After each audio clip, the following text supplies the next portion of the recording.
আলাইকুম এভরিওয়ান, কেমন আছেন সবাই? আশা করি ভালোই আছেন। আমরা খুব একটা ভালো নাই। আমাদের এদিকে দেখতেই পাচ্ছেন কি অবস্থা। মানে এটা কিন্তু বন্যার পানি না, এটা হচ্ছে টোটালি কিন্তু হচ্ছে বৃষ্টির পানি।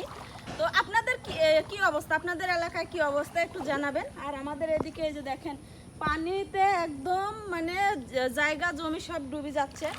খুব বিপদে আছি বুঝছেন, খুব বিপদে আছি।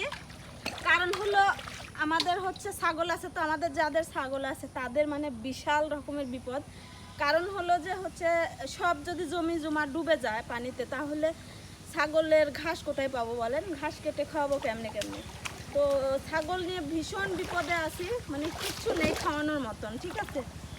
তো কি আর খাওয়াবো, সবসময় তো আর ফল ভুষি খাওয়ানো যায় না। দেখেন কি অবস্থা হয়েছে বৃষ্টির পানিতে। শুধু রাত্রে বৃষ্টি হয়েছে, হ্যাঁ, শুধু রাত্রের বৃষ্টিতে এই অবস্থা হয়েছে। এখনো তো মেঘের ভাব যায় নাই, বৃষ্টি আসবে হয়তো বা।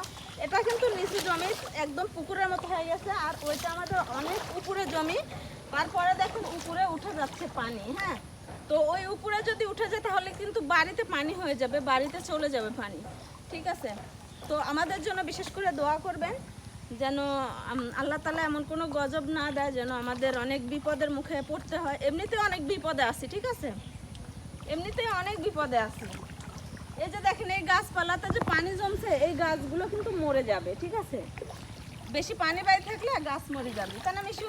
হ্যাঁ।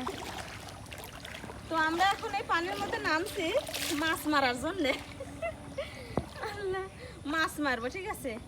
সারাদিন তো শোক পালন করতেছি, এখন একটু মাছ মারবো। এই যে দেখেন ডিশ নিয়ে আসছি, এই যে ডিশ, ঠিক আছে? ডিশ নিয়ে আসছি মাছ মারার জন্য, মাছ ধরবো। শান্তনা, তুই মাছ ধরতে পারিস? রিয়েলি? আমি, শান্তনা, মিশু তিনজন মিলে মাছ ধরবো আজকে। এত মাছ ধরবো। তো ঠিক আছে, সবাই ভালো থাকবেন, সুস্থ থাকবেন। দুঃখের সময় হাসতেছি বলে ভাইবেন না যে ওদের কোনো দুঃখ নেই, এমনি সিম্প্যাথি পাওয়ার জন্য না। এটা হচ্ছে মানে এমনি দুঃখের সময় তো মানুষ হাসে, তাই না? তো হচ্ছে সবাই ভালো থাকবেন, সুস্থ থাকবেন। আর আপনাদের এলাকার কি অবস্থা আপডেট জানান। তো এখানে শেষ করে দিচ্ছি ভিডিওটা। দোয়া করবেন সবাই। আল্লাহ হাফেজ।